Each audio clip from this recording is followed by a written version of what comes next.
nossa aula de hoje, onde eu vou comentar sobre essas 3 letrinhas muito importantes quando falamos na web, o W3C, o chamado World Wide Web Consortium, que é o consórcio da World Wide Web. Mas o que é isso, né? Que consórcio é esse e o que ele faz? Na verdade, pessoal, o W3C é uma comunidade internacional onde diversas organizações formam aí uma equipe em tempo integral.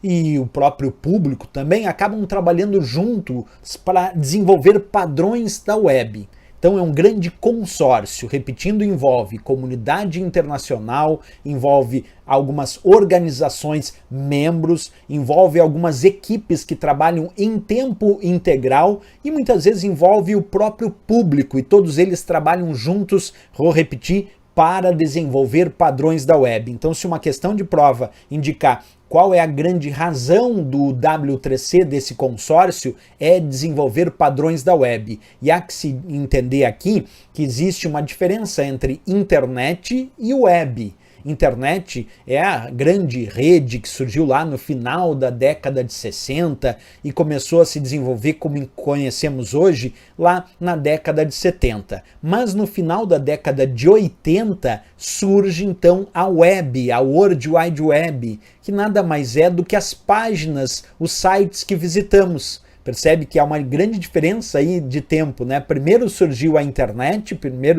surgiu a rede e depois surgiu a rede mundial, que seria a web, a World Wide Web, publicando sites, dando a ideia de criação de sites, de criação de páginas, para que a gente acessasse as informações de forma bem mais simples, bem mais objetiva e clara, né? Então vamos ver o que o próprio W3C fala sobre ele, né? Deixa eu ampliar aqui a imagem para vocês, vou sair da tela um pouquinho e a gente lê. Entrando lá no site, então, W3C, para quem quiser entrar, basta acessar lá o site, é bem simples, digita lá W3C ou W3.org, consórcio, que aí já vem a página e vamos à leitura. O World Wide Web Consortium, o W3C, é uma comunidade internacional em que as organizações membros, uma equipe de tempo integral e o público trabalham juntos para desenvolver padrões da web. E aí pergunta, quem lidera isso, né? Ela é liderada até hoje pelo inventor e pelo diretor da web, o Tim Berners-Lee, e pelo CEO Jeffrey Jaffe. E a missão do W3C é levar a web a todo o seu potencial. E aí depois eles ainda dizem para entrar em contato quem desejar ali. Mas basicamente é isso que eu queria trazer para vocês. O W3C é esse grande consórcio que vai criando padrões para a web, certo? Como vocês viram ali no texto, né? É liderado até hoje pelo inventor e diretor da web, o Tim Berners-Lee. Ele criou a World Wide Web. Esse conceito foi criado num departamento que nós temos lá num centro de pesquisas nucleares entre a Suíça e a França, que é o CERN, é um centro de pesquisas nucleares que existe na Europa, é um centro europeu de pesquisas nucleares, e foi lá que o Tim Berners-Lee acabou criando a ideia da World Wide Web, certo? Agora, o que o W3C faz então? Como eu já dizia para vocês, ele vai definindo os padrões. O W3C define os padrões, e esses padrões, eles têm partes importantes. Então, os padrões do W3C definem as partes principais do que faz a World Wide Web funcionar, o que faz as páginas, os sites que conhecemos funcionar. As 3 primeiras especificações para a tecnologia da web foram definidas como as URLs, o HTTP e o HTML. Qual é a diferença entre esses 3? URL são os endereços que identificam os recursos que acessamos na web.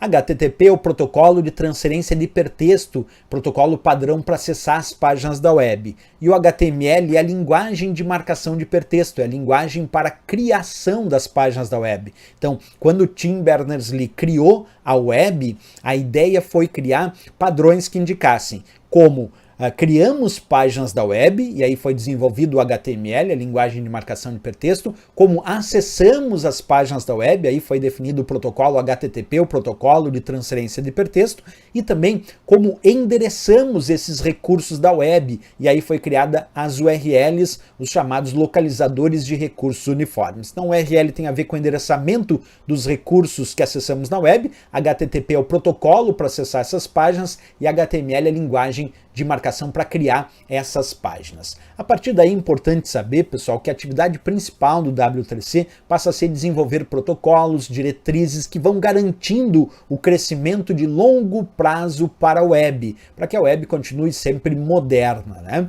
O W3C, ele não possui uma única sede física. Existem, na verdade, 4 instituições ao redor do mundo inteiro que hospedam o W3C, entre elas o MIT, que é em Cambridge, nos Estados Unidos, o ERSIM, que é na França, a Keio University, que é em Tóquio, no Japão, e também a Beihang University, que é em Pequim, na China. Portanto, temos aí 4 instituições que hospedam o W3C. Como é que o W3C é financiado, né? Ele recebe fundos aí de taxas de membros do W3C, bolsas de pesquisa e outras fontes de financiamento público e privado, e também doações muitas vezes individuais de dinheiro e equipamentos dos próprios usuários. A estrutura do W3C ela é formada por um comitê consultivo, que é composto aí por um representante de cada membro do W3C. O comitê consultivo tem várias funções de revisão no processo do W3C e elege o chamado Conselho Consultivo e o TAG. Né? O Conselho Consultivo é o órgão consultivo eleito pelo comitê consultivo. E o TAG, que é o Grupo de Arquitetura Técnica, um dos mais importantes, busca principalmente documentar os princípios da arquitetura da web. Tem também o diretor e CEO do W3C, que avalia o consenso para as decisões de todo o W3C. Tenho também os grupos regulamentados, compostos aí por representantes dos membros e especialistas convidados e que produzem a maioria dos produtos do W3C de acordo com as etapas do processo W3C. Bem, alguns padrões W3C bem conhecidos eu quero comentar agora, como o HTML e CSS. HTML eu já indiquei para vocês, a linguagem de marcação de hipertexto, mas também o CSS, tanto o HTML quanto o CSS, são as tecnologias fundamentais para desenvolvimento de páginas da web. O HTML entrando aí o HTML e o XHTML e para estrutura das páginas, e o CSS para o estilo e layout, incluindo inclusive fontes usadas aí na web, web fonts, tá?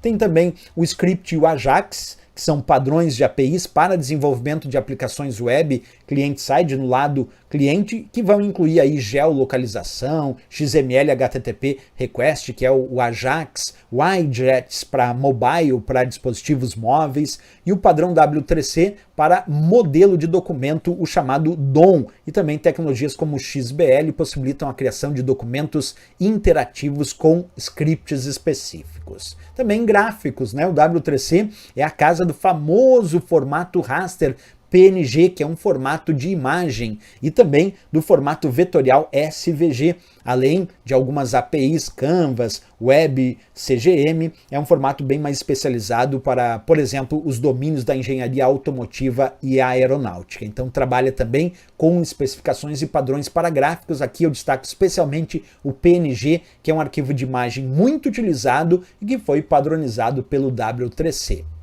Vamos resolver então, pessoal, questões de prova sobre esse assunto. Acompanha comigo a leitura. Primeira questão, até vou sair da tela, diz o seguinte: assinale a alternativa que complete corretamente a lacuna do texto a seguir. O consórcio World Wide Web, o W3C, é um consórcio internacional em que as organizações filiadas, uma equipe em tempo integral e o público trabalham com o objetivo principal direcionado para o desenvolvimento de... E aí vem uma lacuna. Letra A, padrões de diretrizes para a web. Letra B, protocolos de comunicação e apoio à arquitetura TCP/IP. Letra C, novos sistemas operacionais para gerenciamento na internet. Letra D, equipamentos de interconexão de alta velocidade para banda larga. E a letra E, microprocessadores de alto desempenho para microcomputadores RISC. Como vimos, né, a ideia do W3C é o desenvolvimento de padrões e diretrizes para a web. Olha lá, escrito no próprio site do W3C. O World Wide Web Consortium é uma comunidade internacional em que organizações membros, equipe de tempo integral e o público trabalham juntos para desenvolver padrões da web.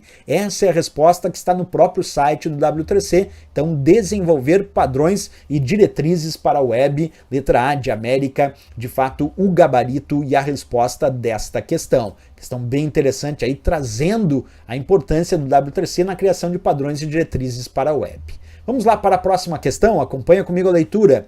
Os padrões CSS e HTML e também XML são padrões definidos pelo W3C. E aí, pessoal, certo ou errado? Certíssimo. Tanto o CSS, que são as chamadas folhas de estilo, para a parte mais relacionada ao trabalho com estilos, parte mais visual das páginas da web, né? O HTML, que é a linguagem de marcação de hipertexto, mais para a estrutura, e o próprio XML, que é a linguagem de marcação extensível, que facilita a troca de dados entre sistemas diferentes, são de fato padrões definidos pelo W3C, portanto, questão certa aí do CESP-CEBRASP. Vamos lá para mais uma questão desse assunto. Com relação à acessibilidade na web, conceitos básicos e recomendações do W3C, julgue o item em seguida. O W3C foi criado para incentivar o uso correto dos padrões web. Certo ou errado, pessoal? Certíssimo, né? A razão do porquê criar o W3C é para incentivar o uso correto dos padrões que são definidos para a web pelo próprio W3C, que, como já vimos em questões anteriores, define padrões e diretrizes para o uso da web, portanto também marcamos como certo essa questão.